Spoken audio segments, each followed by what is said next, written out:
इस वस्त्र का स्पर्श उत्तम है, इसका उपवस्त्र निर्मित करवाओ।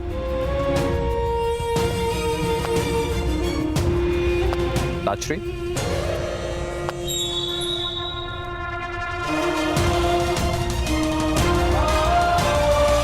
जो वस्त्र हम धारण करते हैं वो दूसरों को दिखते हैं धृतराष्ट्र। क्या तुम कभी ये जान सकते हो कि तुम्हारी छवि इन वस्त्रों में कैसी लगती है, प्रिय या नहीं? एक नेत्रहीन को रंग और छवि से क्या संबंध ताश्री? वस्त्र और व्यवहार मनुष्य का चरित्र निर्माण करता है।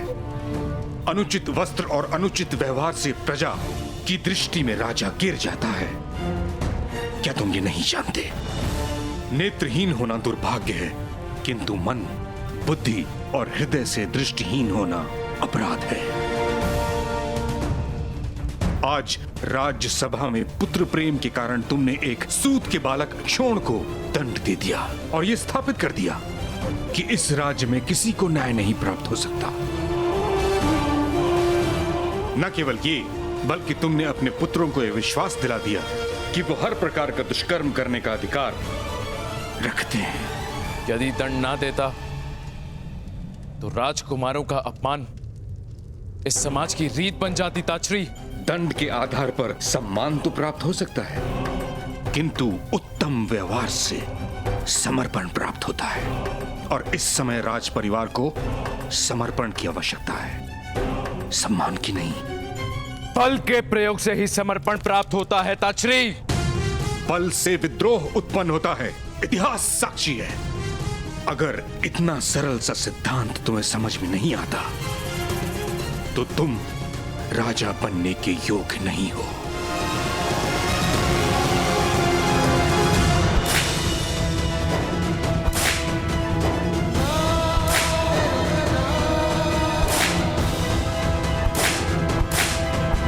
कर्ण का कवच केवल उसी की रक्षा कर सकता है, किंतु वो हम सबके लिए मृत्यु का कारण बनेगा।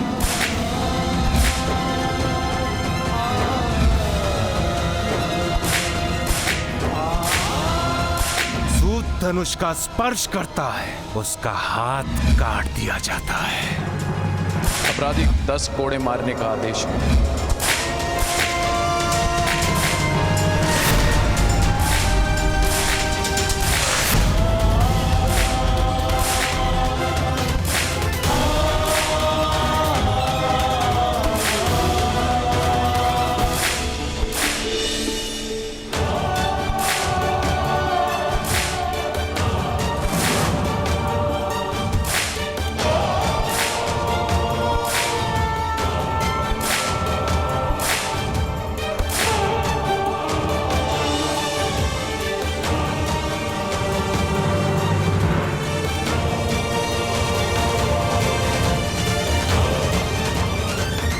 कर्ण, ये क्या कर रहे हो? मुझे भी पीड़ा का अनुभव करना है। मेरे कारण सदैव दूसरों को पीड़ा हुई है। मेरे कवच के कारण सदैव मेरी सुरक्षा हुई है। यदि मुझे पीड़ा का अनुभव नहीं हो सकता तो क्या अधिकार है मुझे दूसरों को पीड़ा पहुंचाने का? तुम्हें इस पीड़ा का अनुभव है कर्ण। तुम्हारा कवच तुम्हारा सामर्थ्य नहीं, वो पीड़ा तुम्हारा सामर्थ्य है। ऐसा सामर्थ्य जो अपने भाई की रक्षा न कर सका? ये दंड किस लिए था? क्या अपराध था क्षोण का? वास्तव में अपराध जैसा कुछ होता भी है या ये समृद्ध और बलवान लोगों का निर्मित किया हुआ छल है? अभी इन विचारों का समय नहीं है कर्ण। इस समय क्षोण को तुम्हारी आवश्यकता है।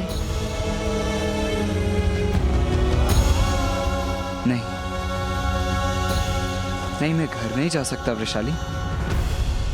मैं क्षोण की पीड़ा नहीं देख सकता। उसकी देह पर पड़ने वाला एक एक घाव मेरे हृदय को चीर रहा है। अब उसकी एक एक चीख से मुझे मृत्यु की इच्छा होगी। आज प्रथम बार ऐसा प्रतीत हुआ कि मेरा समग्र जीवन एक कारागार है। मुक्ति केवल एक कल्पना है, स्वतंत्रता एक छलावा है। वास्तव में मृत्यु ही मेरे जीवन की बेड़ियों को तोड़ने का एक मार्ग है।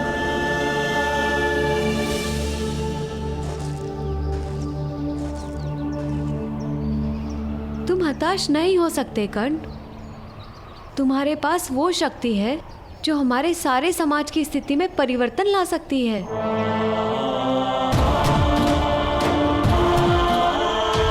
चलो कर्ण, शॉन की पीड़ा से भागो मत, उसे देखो, उस पीड़ा को अपना परिचय बना लो। केवल तुम्हारा सामर्थ्य इस पीड़ा की प्रतिध्वनि हस्तिनापुर के सिंहासन तक पहुंचा सकता है।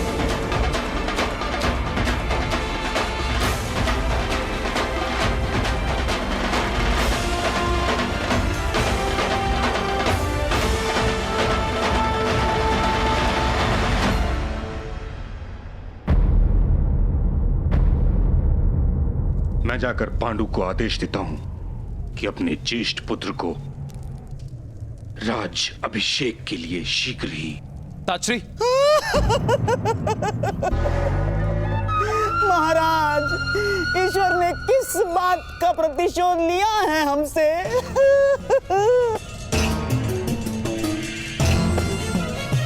क्या हुआ शकुनी? ऐसे विलाप क्यों कर रहे हो? आश्चर्य है महाराज, मेरे गुप्तचरों ने मुझे जो समाचार दिए हैं वो अभी तक आपको प्राप्त नहीं हुए। हस्तिनापुर गुप्तचरों के माध्यम से अपनी सुरक्षा नहीं करता कंधार राज। वह कार्य कायरों का है। स्वीकार करता हूं महामहिम कि मैं कायर हूं, किंतु इस समय महत्व का ज्ञान भी मेरे ही पास है महामहिम। महाराज, वन में महाराज पांडु और महारानी माद्री का निधन हो गया है महाराज।